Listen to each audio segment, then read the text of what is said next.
so what we got going on here is I've already taken the inner fender out, and what I was trying to show everybody was how this all goes together, but clearly that wasn't the case.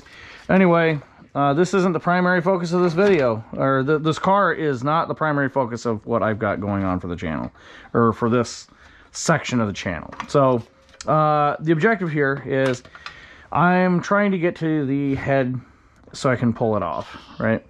So in order to do that, I need to get access to the bolts and get a little bit more in-depth and intimate with the car, if you will.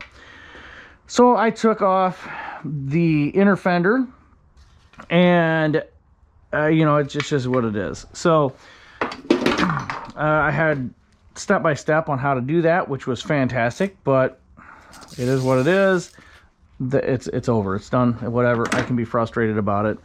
Anyway, I'm getting another car so we can do videos with it. Fantastic videos with it. So getting down here, just kind of looking at the nitty-gritty here.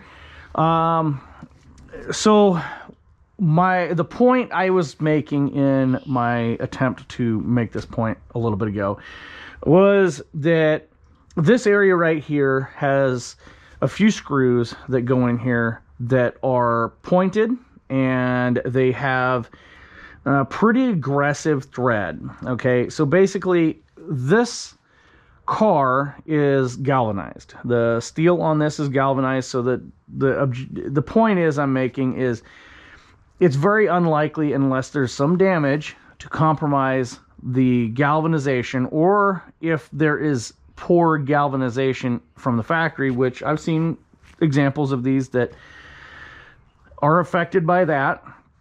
Anyway, if that is the case, then you're going to end up with a rusty chassis on a C4 Corvette. Now, later years, you know, actually have aluminum frames. So even better, great, awesome, super cool. But in this situation, we're not dealing with that.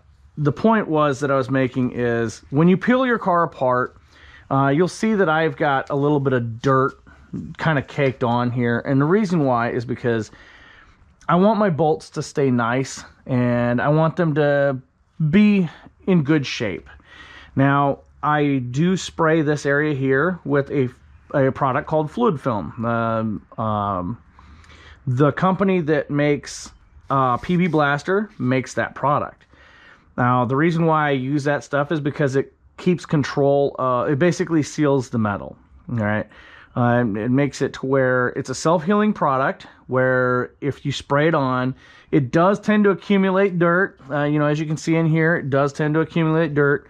That does bother me, but in my yearly cleaning, when I pull the car up off the ground and I pull the wheels off of it, I end up, you know, wiping the stuff down and redoing the stuff anyway, or, you know, hitting it with a little bit more attention than I normally would in another area.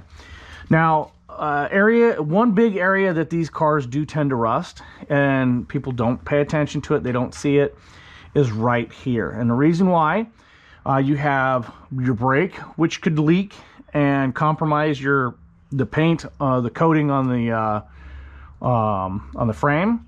So you have this area right here, this area in here that can be compromised by a leaking brake booster, a leaking master cylinder for your clutch, which is back here, up underneath the computer here. And also you have a situation where if the battery is leaking, then you can have a compromised frame because of that. And it will rot out this whole frame rail here. Another thing you need to look out for is if the car has had an accident, a collision that is greater than body, you can get into a collision where somebody breaks a door or somebody just breaks a bumper. Not the end of the world, but when you start getting into the inner structure, it peels apart the metal where it was welded together. When these cars were dipped in the solution to galvanize them, they were in a situation where all of these panels, all these little panels, these gussets and everything were put on the car before, so the galvanization might not be all the way in there. And that's another reason why, if you have fluid film, grabbing the can of it, if you have fluid film and you're underneath the car already, you can actually hit these areas and be able to, you know, have the peace of mind that you don't have to worry about it. We've got fluid film and we've got surface shields. This stuff here is decent as well. I use both. I use both.